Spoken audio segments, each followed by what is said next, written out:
Hello and welcome to the show. I'm really pleased to be joined with Caitlin Walker, PhD, uh, Thank you. a real doctor, like I was saying before, not one of those honorary ones. Um, Caitlin, not many people in my audience will have heard of you, to be honest, and not many people will know about the model of clean language. Before we get started, though, on all those things, could you give a brief introduction to yourself? Tell us a little bit Okay. about you. So my background, um, 30 years ago, I was studying linguistics and anthropology. I also studied NLP from the age of 18, so from 1988. And I was very interested in how language is used by people, how it illustrates invisible architecture, their invisible cultures, their rules, Mm. and particularly in how then groups are formed and people are welcomed in, opinions are listened to or not listened to. So I was very interested in that whole structure. And then in about 1996, 97, I was introduced by Penny Tompkins and James Lawley to a guy called David Grove. And they said, oh, this guy's developed something called clean language. You'll be really interested. Right. And so I went along to watch him. I was already a youth worker. I was working with kids in London. And I went along to watch this guy. And I was like, oh, okay. I mean, I love NLP, don't get me wrong. And the Yeah. models served me my whole life. And this clean language was like modeling at source. This guy Right. would be taking people and he would be modeling their internal experience with the finest tools. And I watched him work. And I never wanted to be a psychotherapist or a coach. I didn't particularly want to do what he did. I was essentially a youth worker. But I listened to the way he worked and I thought, if I could take a slice of those tools and give them to a group, I believe that they could work so much more effectively together because it eliminates some of the assumptions and it gets you to move from inference to evidence and then to shared meaning. So that's my lifetime since then has been, how do I take this simple tool and apply it in all sorts of contexts? Yeah. Well, I watched your TED talk, and it's going to be in the show notes uh, because it's phenomenal. I was really moved by it, particularly by your work with disengaged young people in London. And how you saw changes in them as you modelled their experience. So, And so we you, still, Mark, we still do that. If you want to come yeah, and I can anyone, see. yeah, Go if on. anyone wants to come and work for me, they Yeah. still have to go out on the streets. Is that in London? Because you've got a neat project in Merseyside. Yeah, and we're mainly in Merseyside now. We did have an adult project in London a couple of years ago, and I think we're about to start a new one in London.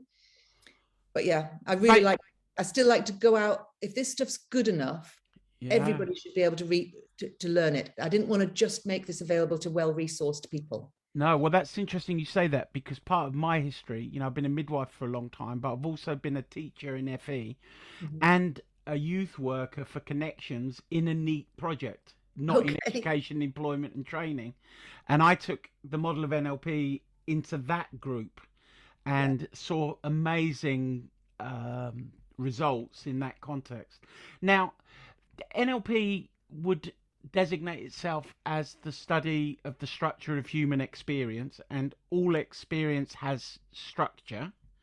All right. Now, what I find people struggle to understand what we're actually talking about. They find it difficult to know what we mean, and it's difficult for them to get away from making meaning about what we're saying. What do we mean when we're talking about modeling structure? Well, you can get it really simply. So if I were to say to you, um, see an elephant, Yeah. what kind of elephant is it? It, Now, just pause. Those of you who are listening on audio, what you can't see yeah. is Mark's just leaned his head back, looked up and to his right. Yeah, I did. Um, and I've got no idea what that means. I don't have, and I don't use the NLP kind of, No. oh, he must be doing this, he must be doing that, but he's got to be doing something. Yeah. But what he's done is he's leaned up and looked up to his right. So carry on. What kind of elephant is it?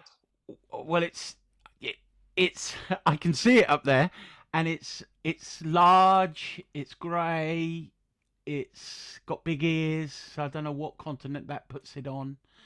Um, So yeah, he's got a large, big-eared grey elephant. yeah, with tusks that are prominent.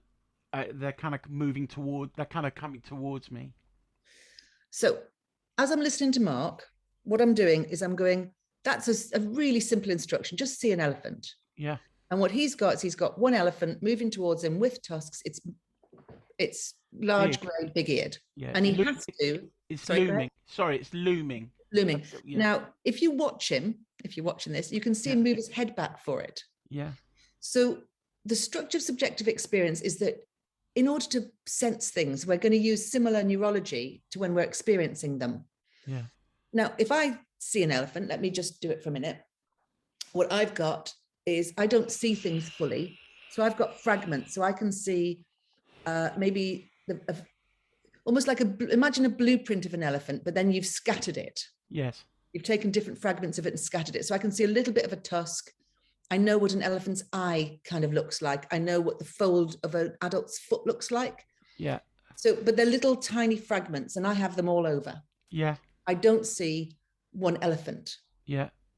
That's not how elephants work. It's not how seeing works for me. Got it. Now, and if people were watching you, they would have seen you demonstrating with your hands roughly where the elements were. It's in a sort of an arc in front of me. Yeah. Almost in my peripheral vision. They can go all over. Got it. Now, the thing about the study of subjective experience is it's very hard for us to make sense of somebody who does not make sense the way we do. So I can hear Mark talking about this elephant looming, but I cannot see it the way he sees it. Yeah. And the chances are he cannot perceive the way that I perceive an elephant, because I've been doing this a long time now, and I've done a lot of modeling of the way people perceive things, and they are so drastically different that we often make no sense to one another. And that's, right now we're just messing around with elephants. But when that's, as we're going to be talking in a little bit, is about your birth or how you want to be cared for. Example in couples, my husband's a kinesthete. He is a big old feeler. He feels everything. I'm not. I don't deal in feelings easily. I don't know the nasty, dirty things. I understand them. But if I'm very upset, his impulse is to come and touch me, is to come and wrap me in a big bear hug, because that's what he needs if he's upset. Yeah. But that's absolutely horrific to me. Yeah. Because I deal with my feelings by moving them out of myself and attending to them until they've settled. Yeah. And so if he touches me, it's like being grounded, like, you know, grounding electricity, it all shoots out. And it's not nice. And as part of a marriage, part of what we're learning to do is, what do I need when I'm processing my feelings, and what does he need? I know if he's upset, the best thing I can do is to go stroke him, hold him, you know, give him physical comfort. The best thing he can do with me is to give me space and some tea. I like attention, but space, physical space. Yeah. And I think that's, it's understanding that our internal structures are very different. And knowing that in a relationship is worth more than gold. Yeah. It'll save you all sorts of slaps. It will. Yeah. It will. So how does clean language fit with that? So could you say what clean language is? The clean of clean language is it's a genuinely curious question.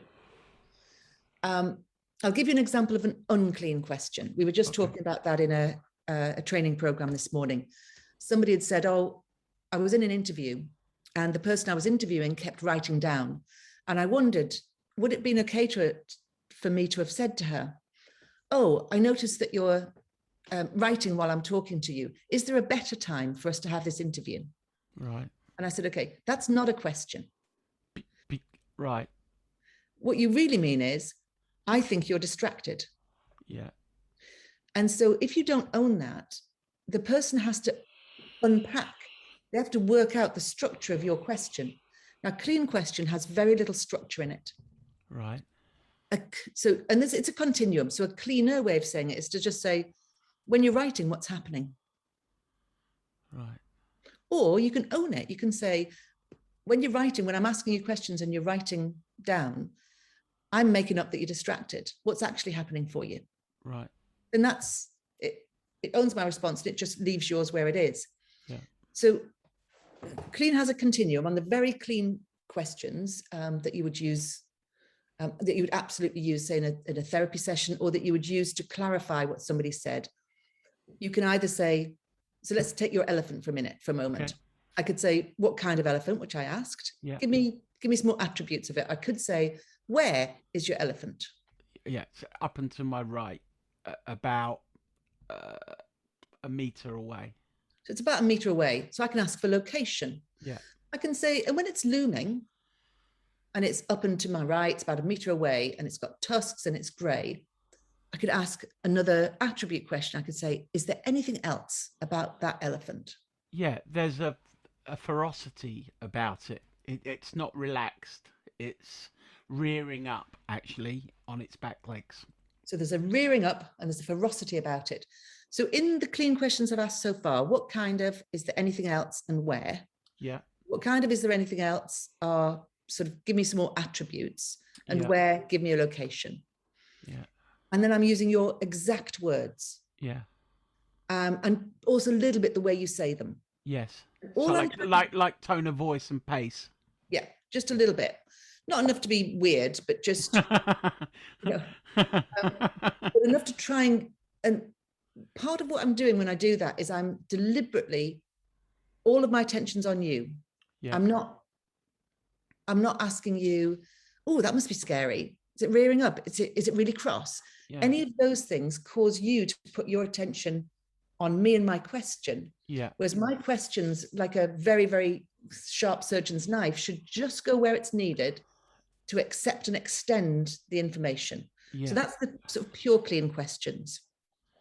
That's attributes and location. I could also say, and when there's a ferocity to it, what happens next?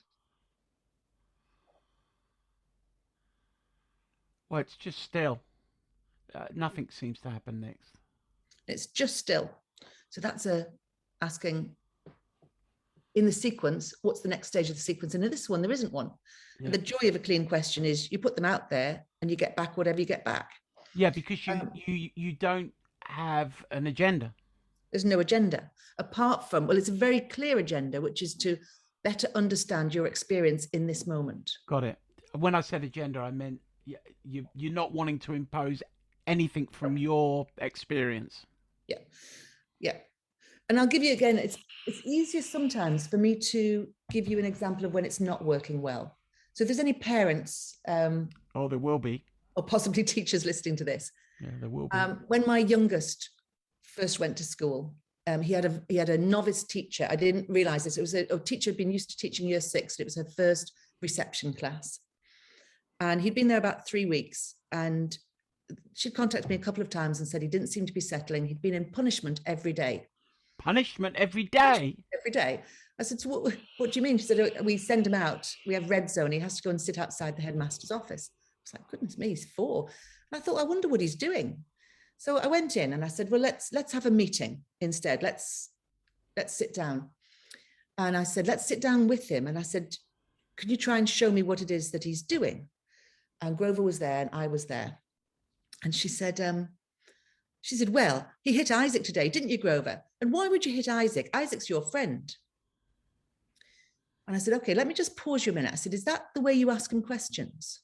She said, yes. I said, does he answer you? She said, no. I said, okay. I said, the thing is, and I thought, no, she doesn't want to. She's not really, I don't think, ready to learn from me. So I said, just listen to me asking questions for a minute. I said, Grover, when you hit Isaac today, what kind of a hit was it? He said, a big hit. I said, where did you hit him? In his face. I said, what happened just before you hit him? He said, he pushed me. I said, what kind of a push? He said, on my shoulder. I said, what happened before he pushed you? He said, I pushed him. I said, where did you push him? He said, on his shoulder. I said, and what happened before you pushed him? He said, he called me a ladyboy. A ladyboy? I said, is there anything else about ladyboy? Yes, he said, because my hair was long, I was a ladyboy. I said, all right. I said, and then what happened? He said, then I pushed him.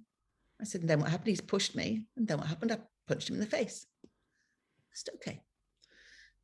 So, and the woman said, well, the teacher said, well, I didn't see any of that. I said, well, no. I said, but just look at the questions I'm asking him. I said, he's only 4. I said, so what I'm doing is I'm just peeling away without any judgment. I was saying to it, when you say to him, why did you hit Isaac? He's your friend. That's not a question. It is certainly not a question that any 4-year-old can answer. It's an accusation, isn't it? It's an accusation. Yeah. And I think a lot of our, in birth, there are lots of questions that are very, very interesting in the birth process. One of my favorite that was asked of me was, a midwife said, how would you like me to accelerate your birth process? Yeah. Well, that's a very, very interesting question. There's a presupposition that you want it accelerated. Yep. I said, I'd like you to stay in the kitchen with the door shut. And she laughed. And she said, no, really? And I said, no, really. Nice. I said, I know. And I think that particularly with professionals and experts like teachers, like parents, midwives, we often want to be helpful. And a clean question has fundamentally at its heart believes, as you ask that question, that the answer that they give, that you trust that their system will generate the right answer. Yeah. If you want to give advice, give advice. Yeah. If you ask a question, be interested in the answer. And a clean question forces you to know the difference between those two things and not to mix them up. Yeah. And if people are, as a metaphor, a system of patterns that are interacting and being stimulated by triggers that are outside of the consciousness of the system, we can pretty much say that people aren't broken.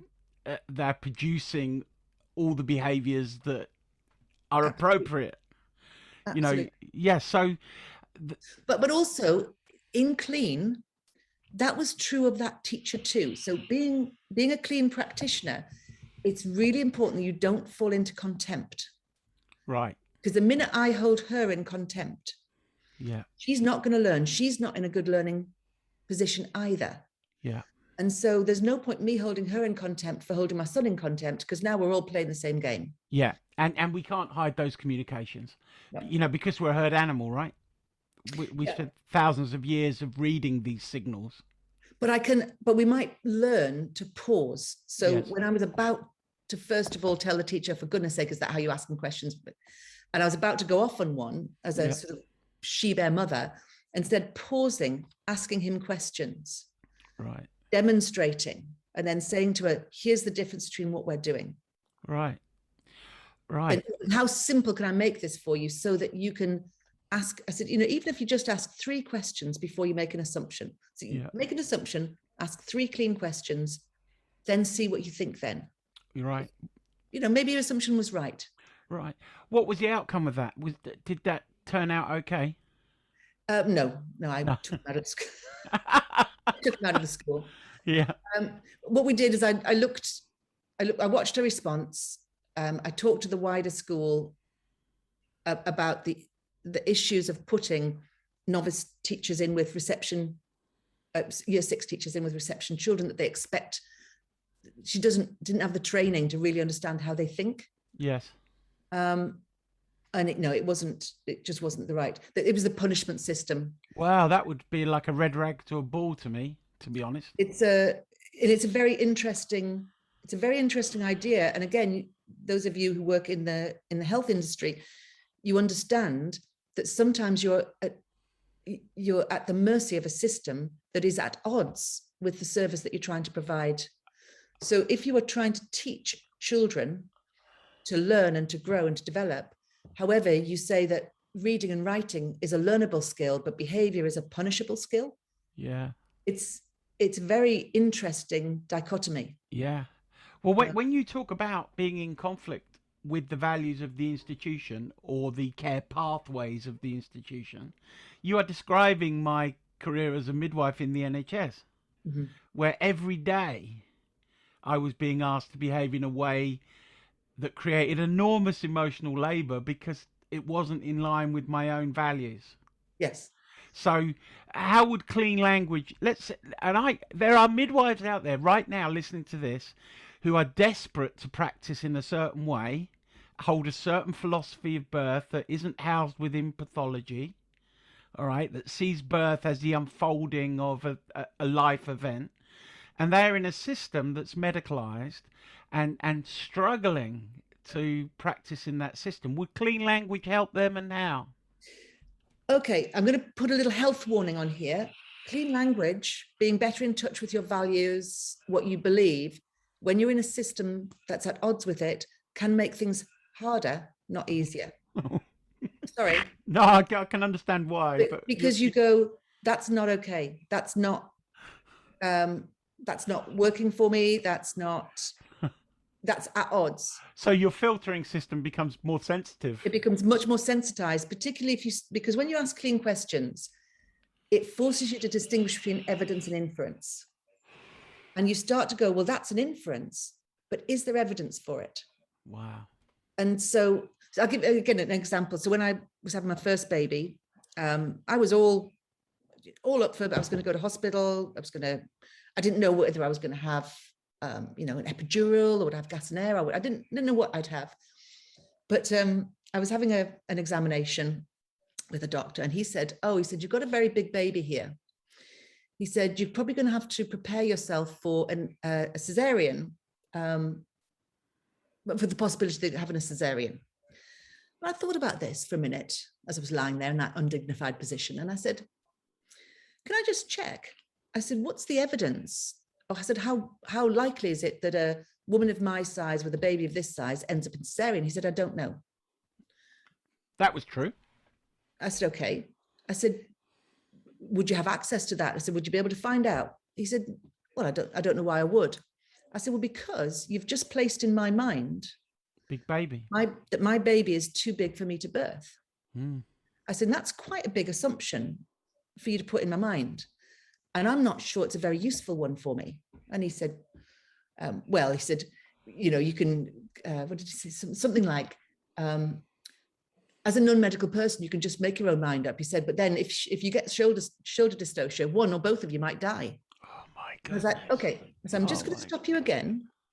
I said, because I'm saying that you don't have evidence for the assumption that you've made for me. I don't think it was useful. You didn't give me a likelihood. And now you're going to bully me because I won't accept the assumption that you want to put on me. At which point my midwife said, I don't think a hospital birth's going to be for you, Caitlin. I think you'd be better off at home. Yeah.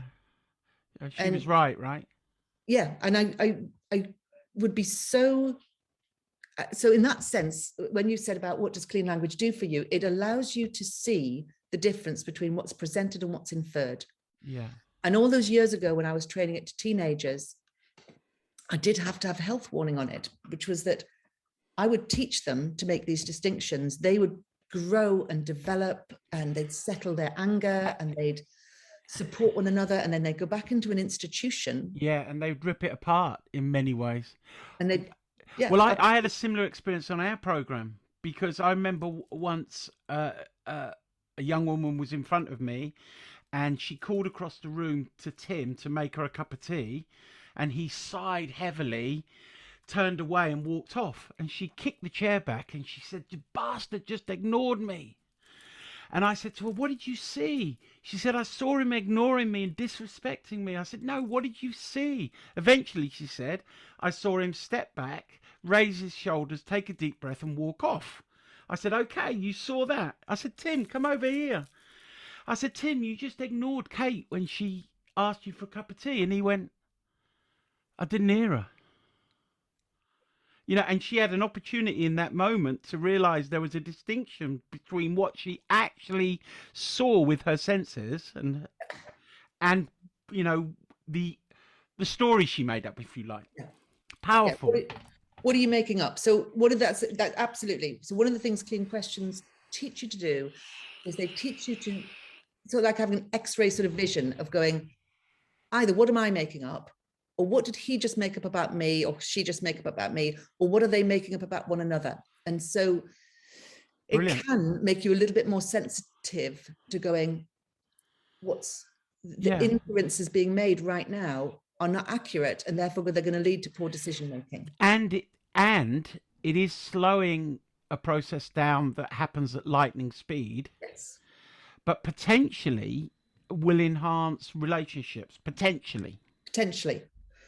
I think that it potentially sensitizes you to when you're not actually listening, and it sensitizes you to the embodied experience of when you want to push your idea, or you've disengaged, or it sensitizes you to when you've gone into contempt with somebody else. It's very, very good for that. Right. So it reduces the times that we get lost in our meaning making. Yes. All right. So can you, your TED Talk, which I keep going on about, and I will link to it, it is very good. Right at the end, you mention your own birth experience. And you've talked about it here. And you say, and it's quite enigmatic because I wanted to hear more about it, but obviously it was a TED Talk, right? You said the clean process, language process, had helped you prepare for the birth. And you also said, and you've given us an example, that it helped you to communicate with professionals. So can you say a little bit more about how it helped you prepare for giving birth? Well, so, I mean, there's lots of things. Obviously, before my first baby, I was very naive. Well, I'd never had a baby, right? I've never had a baby before. Yeah. I'd never been around anybody having a baby before. And I guess in the preparing, so first of all, there was the preparing, that conversation with that doctor made me realize that I was not going to be able to lean into necessarily professional opinion. Yeah. That there was a process, a medicalization to birth that I was going to struggle with. Yeah. Because I have a very strong, because of the work I do, I get as well, I have a very strong trust in us as animals, in what we are able to do as animals. And in, like with my teenagers, I ask them questions about the way that they lose their temper, if I help them to each get a model for it, they would spontaneously start to support one another to lose their tempers less. They did not need me to come in and say, hey, losing your temper's bad, let me help you. Yeah. People are not stupid. And so because I've got a very strong trust in people, I'm just going to my dog opened the door. That's all right. You can just hear in the other room. 1 second. Yeah, I can edit. And so, you have an anthropological background as well, don't you? Yes. Yeah. So I've got an anthropology background. So I'm interested in, I trust people. I'm interested in how groups work, and I'm interested in how different people birth. So I did do some research before I had my birth, and I looked at the amount of time you're allowed to be in labor in different countries, how long you're allowed to grow your babies for before you get induced in different countries. Yeah. And so those things were very interesting to me. I was like, oh, I've got a whole thing about, because I've lived in different continents over my life as a child, that people just make stuff up, and some of that stuff's good and some of that stuff's rubbish. Yeah. And if you live in that group, you accept that it's true, but it's not true. It's just what you've made up. Yeah. And so I already had that in my mind. And I think that was a really good way for me to go, I've got to do two things. I've got to balance the line of medical expertise in a moment with the knowledge that they belong to a system that may or may not have my personal animal instincts, abilities, strengths, that might have my best interests at heart, because they're a structure, a system, and these are people with expertise, and there's my own body. Yeah. And how do I balance those three things? Yeah. When do I need to be humble and listen? Yeah. And when do I need to be fierce and boundaried? Yeah. And that's a sensitive area. Yeah. So that's one of the first things, is to understand structure, I guess as I said, I got that from asking a couple of these clean or evidence-based questions of my doctors, going, oh, okay, I see what's going on now. I'm in a structure. I'm going to have to keep myself alert. Yes. But the next thing was to go, I'd like my birth to be like what? Right.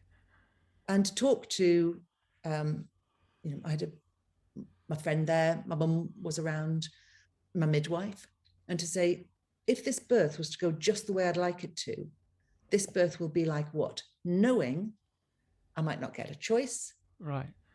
I might not have any idea. I might not know at this stage of birth what I will or won't want, because I've got no idea what it's going to be like. And I might not, I might change my mind partway through. Yeah. But to be able to go, I'd like this birth to be like what? And then to think about, let's go back through my life. What are the things, if I'm doing hard physical labor, what supports me, what doesn't support me? Yeah. I used to be a runner. When I ran, would it be helpful for somebody to run alongside me going, does it hurt? Do you want a bit of gas and air? Well done. Well done. Well done. You're doing really well. No, it absolutely doesn't. I'm a lone runner. I don't like to talk. I want people to leave me alone. Yeah. That's who I am. I get it. Now, other people aren't like that. Other people would prefer somebody to run alongside and go, you're doing great. Well done. If you're like that, get one of them things in place. Right. It's like, but knowing what are you like when you're doing the kinds of things that you might be asked to do here, what kinds of things have helped you in the past? Yeah, brilliant. Useful. That was one of them. Yeah, leave me alone. How do I concentrate? Like I like to move. Yeah. So I like to move a lot. So during my birth, with the first birth, I spent a lot of my labor walking around the park. Yeah. In really quite heavy labor, but just going, I don't want to be confined in a room until if I could have done, I probably would have birthed outside if I could have done. Well, you could have done, depending on weather, I suppose. Yeah. Yes. David Grove, he wasn't, not with the first birth, but the second one, he was saying, come to Carthia in New Zealand. And David Grove's part Maori. He said, come to Carthia in New Zealand. He said, we'll dig you a hot water beach. We'll dig you a big hot water pool and you can birth there. Oh, that'd be lovely. That would have worked for me. Yeah. But yeah, so moving around a lot and getting other people to advocate for you. So, for example, it was really, really important to me that people didn't talk down to me and didn't create drama for the sake of it, like the doctor didn't warn me of things that weren't imminent. There were rules like that. It's like, what makes me go from calm into what's my reactive-ish? What are my reactive points? And I think those are really important. Yeah. Well, he was effectively, unknowingly, one hopes, giving you a post-hypnotic suggestion almost. Yeah. But you've got to know I'm very reactive to that.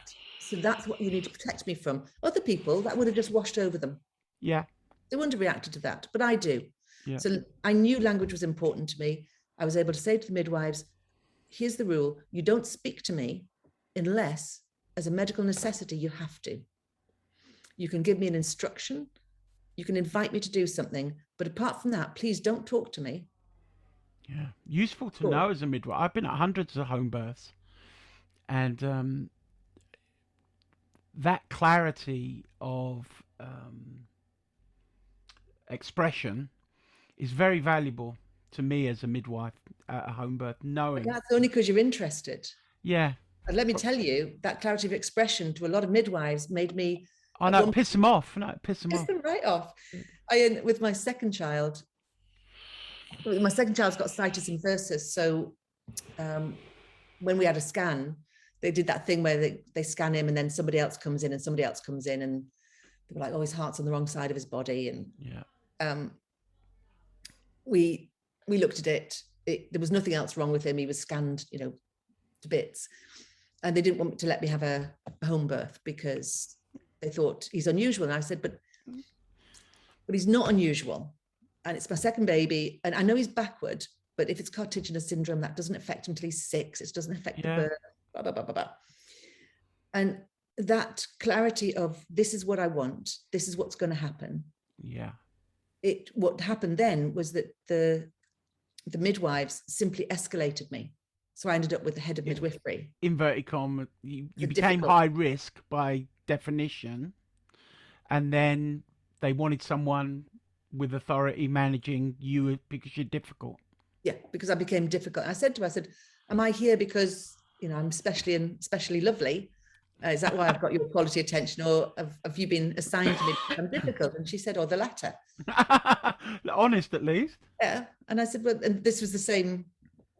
This had, I'd been escalated because of the conversation about how do you want me to accelerate your labor? And that's when I said, I want you to stay in the kitchen with the door shut. And she said, no, really? And I said, no, really. You know, when I'm birthing, you can come in, but until then, I don't want. Did you not want her to intermittently auscultate either? She could. I said she could come and listen with a sonicade, a pinard. A pinard. Yeah. That's all that she could do. I didn't want to be touched. Fair enough. Easy shift. What was the problem? Well, so they escalated me up, and in the end, I had to get a private midwife, and I was heartbroken because the reason I was so upset was, if I have to get a private midwife, then you'd be lucky to get one now. Now the laws around insurance have changed. But anyway, go on. So what I had to do is I had to take the problem out of the system, and instead of being able to educate the system, I had to pay somebody more than my car. Yeah. Who did, and she was great. She turned up. She had a look at me. She said, "Well, we're off for Chinese." She went for a Chinese meal. Yeah. She came back a couple of hours later. Did some knitting. Hung out in my kitchen. She had Sean cook them all roast beef. She came through. She, you know, obviously did the pinard thing, but nothing else. Yeah. Came Easy through. money. I had a baby and poured in some water. Well, this is the problem with systems, isn't it? In terms of evolution, you know, we see pattern repetition, mutation, and the evolution, and then pattern repetition. And we see that in institutions, don't we? You know, those in power in institutions maintain the institution because if it changes, they experience fear. And a maverick rises up and then either gets crushed. Yes. Yeah. And obviously, childbirth is, you know, had something gone wrong, oh my goodness, I'd be pleased that I was that. You know, that I had a medically trained person with me, and I could be whisked off to a hospital. Of course. But it's also people's insistence on intervention and on like an embodying a weakness. With my third baby, it was also born at home with Grover. I remember I had my other two, and I said, I don't want the pack delivered with all of the gas and air. Yeah. I don't want the gas and air delivered to the house. I said, I won't use it. And I said, I've got a very, very explorative toddler. Yeah. And I can't think of anywhere safe I could keep it. I said, I just don't want it at the house. It's all right. And she leaned over and she patted me. And she patted me on my arm, which is obviously, I'm not afraid. You're not liking that. And she said, you'll be glad of that when labor kicks in. Oh, God. And I thought, oh my goodness, please don't touch me because I'm likely to hit you. And it was that. So in that moment, she knows what's right for me. Yeah. She's not listening, and she hasn't asked me any questions. So it's in that moment of, I know what's good for you, when she could have just said, oh, what's important to you about that? Yeah. Yeah. A slightly cleaner question. What's important to you? And she would have been attempting to model your experience. Yeah. It was one of the things, the only thing, in my opinion, that could come close to an advantage being a man as a midwife is I knew I didn't know what was going on.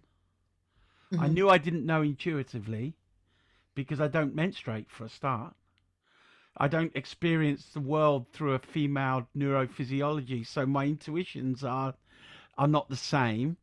And when I witnessed birth unfolding, it was a mystery to me and remained such. So there was always this position of coming at birth knowing that I didn't know. Oh, that's really interesting. Now, again, it might be my clean training that makes me like this, but after my first baby, she must have been about 2.5, 2. I got a knock. I was working at home, with Patrick, who you can hear about in the TED talk. But Pat and I were working at home, and there was a knock on the door, and my next door but one neighbour said, "My wife's in labour. The midwife can't get through the traffic. Can you come and be with her? You've had a home birth. Can you come and be with her?"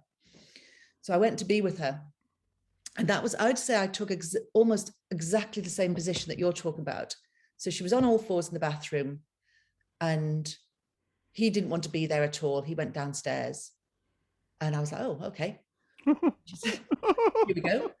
And she said, "Oh, I've got this really big feeling to push." And I said, and I remember thinking in my logic, clean, trained mind of going, what kind of push? Da, da, da, da.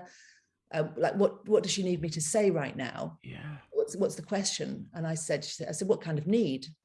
And she said, "It's like my body just wants to go into automatic mode." And I said, "What would you like to have happen?" She said, "I just want to go with it." Yeah. And I thought, well, yeah. What? I said, well, I said, "You could have a go and see what happens." And so she went into she wasn't pushing, but she said, "No, it's my body was. Yeah. So her body pushed, and then something was born that wasn't what I was expecting at all. It wasn't a baby. And I thought, oh my goodness, it's placenta previa. It's going to rupture. We're going to bleed to death. Was and it I remember thinking, a clot, was it? Or... Well, I didn't know then. So I sat, it was like something I'd never seen before. Right. And I thought, again, evidence inference. I thought, you have no idea what's happening. So the best thing that you could do, I'm imagining, is to be calm. Yeah, we've already phoned the ambulance, midwife, whatever. So I did just call down to the husband. I said, "Could you bring the phone up?" Because I thought I'm going to need to take advice if something happens. So he brought me the phone up, and they were about to put somebody on for me to speak to, and she said, "I need to push again." Yeah. But it wasn't. It was just being born in the cowl. Oh my God! But when it was born, it was like a little bank robber. Like, how lovely. Sorry, for those who listen on audio, I'm miming. Yeah, no, it's good. Doesn't work on radio. Caitlin. Being born into, it's like a pair of tights over its head. Yeah. It was like but it was dark blue. It was like absolutely deep violet. And I was thinking, okay. And she was saying, "Oh, can you see it?" I said, "Yep, I can see the head." And again, I'm thinking, this was happening. This is happening very fast. So there's nobody to speak to at this point. And she said, "Oh, I want to push again." So she pushed again. And then I was covered in amniotic fluid. And I could see that the cord was around the neck. But there was a little tiny bit of reading I remembered when I was doing my own research, that one of the reasons it can be useful not to break water is because unbroken water can protect the baby when the cord's around the neck. Yeah. And I just remember that in the back of my mind. So I thought, I won't stick my fingers in and try and, unhook it. No, you never do that. So the baby then got born, and we just unturned it twice. Yeah. And I just thought, I'll just check whether it's alive or dead before I hand it to her, just because I need to get my own reaction ready. So she said, "Oh, can I see it?" I said, "Yes, she's just coming." And I was like, okay, she pinked up, and I popped around. Yeah. But I was just, the reason I was telling you that story. That's a good story. Was that I think a bit like yourself, I had absolutely no part of me thought I knew what was going on, what was happening for her. And I think clean is very good for making you not overreact. Yeah. It didn't mean I wasn't trying to respond, but it's like, given this situation, I don't really know what's happening. Let's not overreact. Let's not do something that might make it worse. Wow. But you're not in a freeze. I'm not in a freeze position. I'm just. And remarkably, I mean, having been at hundreds of births, so there is a collection of experiences over time. A cord around the neck is best, in my opinion, left alone, because it's the only connection the baby has at that point to oxygenation. Mm-hmm. So the idea of clamping and cutting it, which is the old school, is not. I wouldn't consider that best practice, because you are burning your bridge. Yes. Whereas the cord will, in my experience, most of the time just unwind around the baby, you know. So Yeah.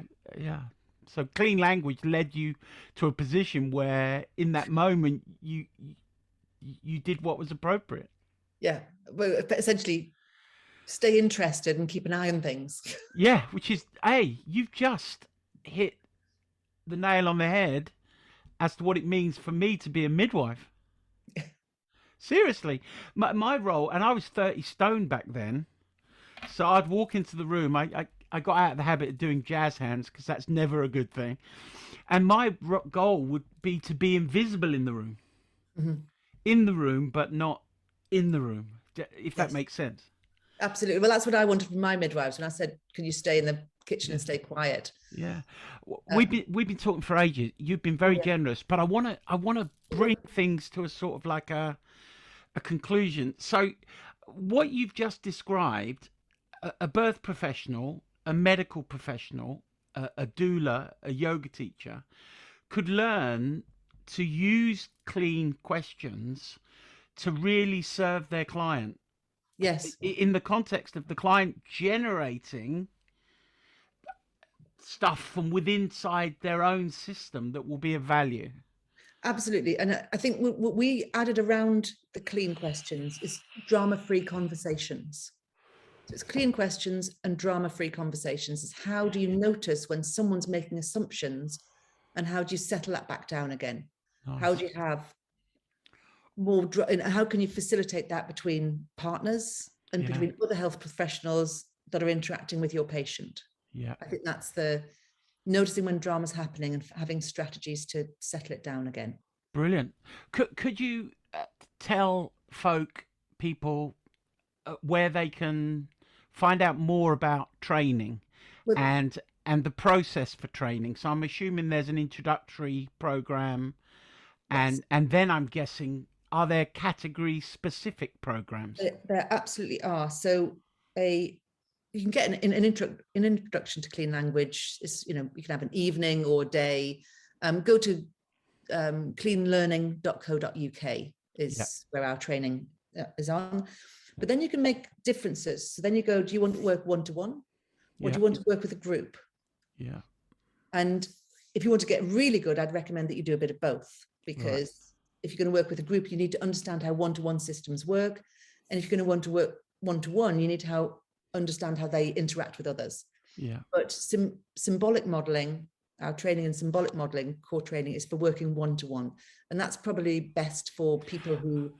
Let me clarify. So symbolic modeling is what you call the training to use clean questions. Symbolic modeling is Penny Tompkins and James Lawley's model of David Grove's work, and it can be Right. used in all sorts of areas. But we particularly, if we're going to use one-to-one clean facilitation, we'd go down a route of core skills, core clean language skills for one-to-one work. Systemic modeling is my adaptation of that work, which is how do you get a group to work together using this work? So that's where, if you want to train a family, you want to use it between yourself and a patient, Yeah. or ideally, what I've always loved is if you could teach a team Of midwives. of midwives, but if you could get doctors and midwives Yes. doing that together, that would be, it's up, the higher up the system you can Yeah. get this working, the stronger it'll be. Wow. Wow. I'm going to post some links. I might ask you to send me some that you want I will. particularly. I'm definitely going to be putting the TED Talks. I think everyone that's enjoyed this should hurry along and listen to that. Um, if you last question, if you were going to recommend some reading, first of all, some reading related to what we've been speaking about, what would be your top of mind So book? there's the book I wrote about learning this stuff is called From Contempt to Curiosity, Yeah, I've got that. creating the conditions for groups to collaborate. And you can just get that from cleanlearning.co.uk, or you can get it from Amazon. And then we've got a workbook. So if you actually want to practice this with a team or 2 or 3 other people, and you want to have some scripts to go through, there's a Yeah. book called So You Want to Be Drama Free. Right. Okay. It's just called, it's a drama free book. And again, you can get it from cleanlearning.co.uk. All right. And the very last question. What are you reading at the minute? What am I reading? Yeah, I'm actually reading Dry by Augustine Burroughs. right. I Is that a read, novel? yeah, I read Running with Scissors. It's horrible. It's a Is it? horrible, dark book, but it's beautifully funny. And it's And I, engaging. yes, yeah, Cool. I love the way that he's taken sort of tragedy and horror and turned it into really piercing observation, funny observation. Lovely. Well, I'll take a look at that. Caitlin, thank you very much. Your generosity is much appreciated. Really lovely. And thank you for listening. We're done. Bye. Rock and roll.